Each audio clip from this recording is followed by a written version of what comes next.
Real Exam English, Season 4, Holidays.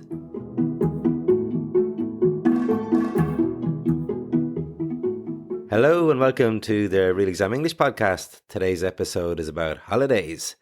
Everyone loves holidays and it's a very common topic in English exams, so it's essential to have some nice language for that. So you're going to hear plenty of fantastic vocabulary as well as some great expressions, phrasal verbs and fancy grammar. We hear a few different accents from the UK, also the US, Australia and Ireland. And remember, you can access the transcripts for the podcast over on the website, realexamenglish.com, as well as copies of everything said in the podcast. You get exercises to practice vocabulary and grammar, which is a great way to get the most from the podcast and to help you learn more effectively. So that's realexamenglish.com. Righto, let's go ahead with the questions for today. What activities do you like to do when you're on holiday? When I go on holiday, I like to go swimming. I like to explore the city. I like to eat nice food. I like to buy things from that country that I'm visiting. I like to go exploring. I like to take pictures and do things that I wouldn't normally do when I'm at home. Okay, I reckon that one was pretty easy to understand. It was super slow and very clear. The English was quite simple too. I mean, if this was for a B1 exam, then it would be a good answer, but for anything higher than that, we would expect the vocabulary to be a bit fancier and some more variety rather than repeating I like so often. So let's see if we can get any more detailed answers than that. What activities do you like to do when you are on holiday? I like to be active on holidays. I wouldn't be one for going on holidays and sunbathing the whole holiday and reading a book. I like to walk. I like to explore whatever destination I'm in. I would like to try new activities. Like if there was water sports happening, I would try those. I would be open to all that sort of thing. I don't particularly like fun fairs, roller coasters, that sort of thing. I like doing all those sorts of activities. If I'm at I like shopping as well. Actually, shopping is something I do like to do on holidays because I like to get things that maybe you can't get at home and bring things home. Why do some people prefer camping to other kinds of holidays? I would imagine they like the freedom to be in the outdoors.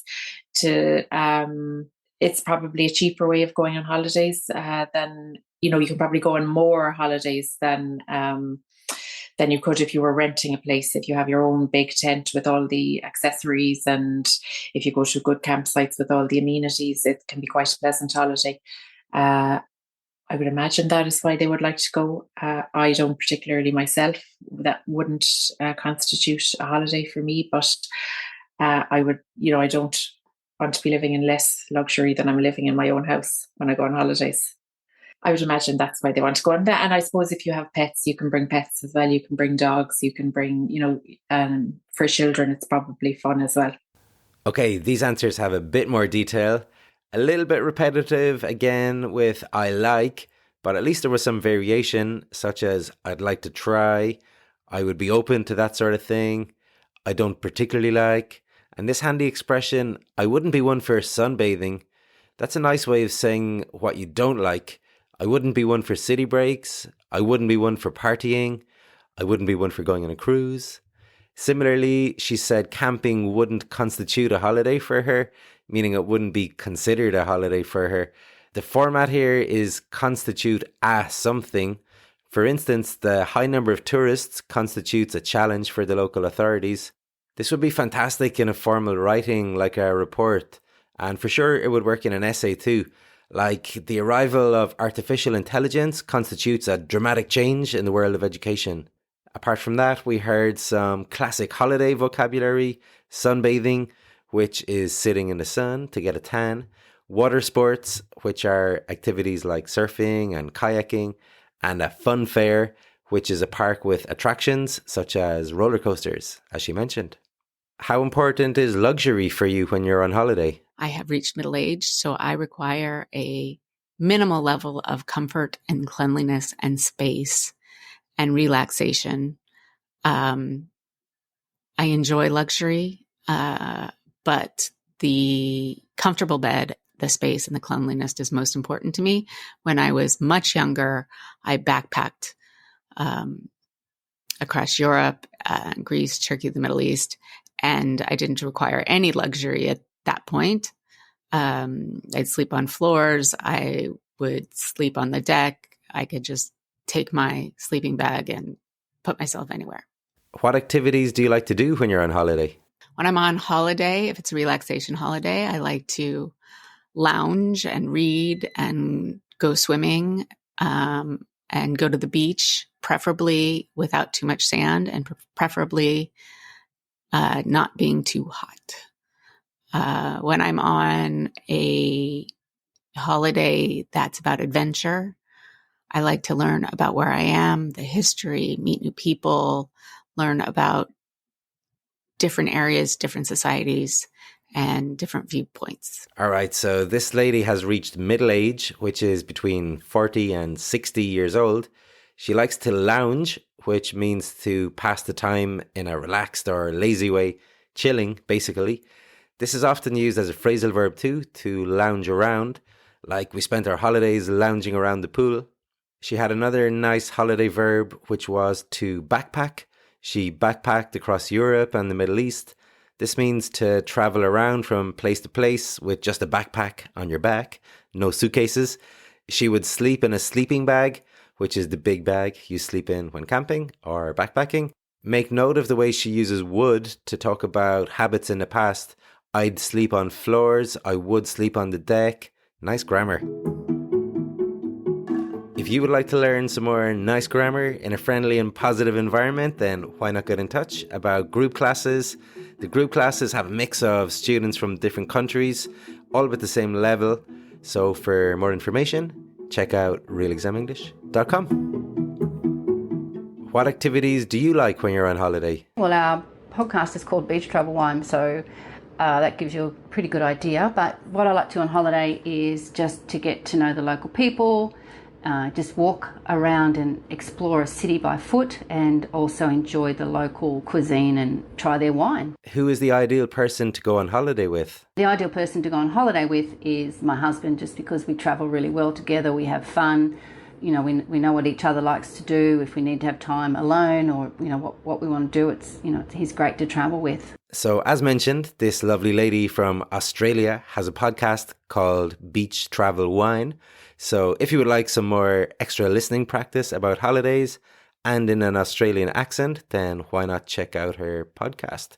You might hear some nice vocabulary and grammar, such as the cleft sentence she used in the first answer. What I like to do on holiday is get to know the local people. A classic and an easy bit of advanced grammar to use. Do you like camping holidays? I absolutely hate camping holidays. I avoid camping if I can. The only time I've done it is when I've gone to music festivals and there is no other choice. While I can sympathise with the viewpoint that it's nice to wake up in nature, I just absolutely hate the fact that you are forced to wake up when the sun starts shining, and no matter how warm or cold it is outside, you wake up sweating, and that you're sleeping in a place where you can't stand fully upright. It is very much not for me. Clearly not a fan of camping then. She said, no matter how warm or cold it is outside, you wake up sweating, meaning regardless of how warm or cold it is. This is a nice structure to know, no matter how.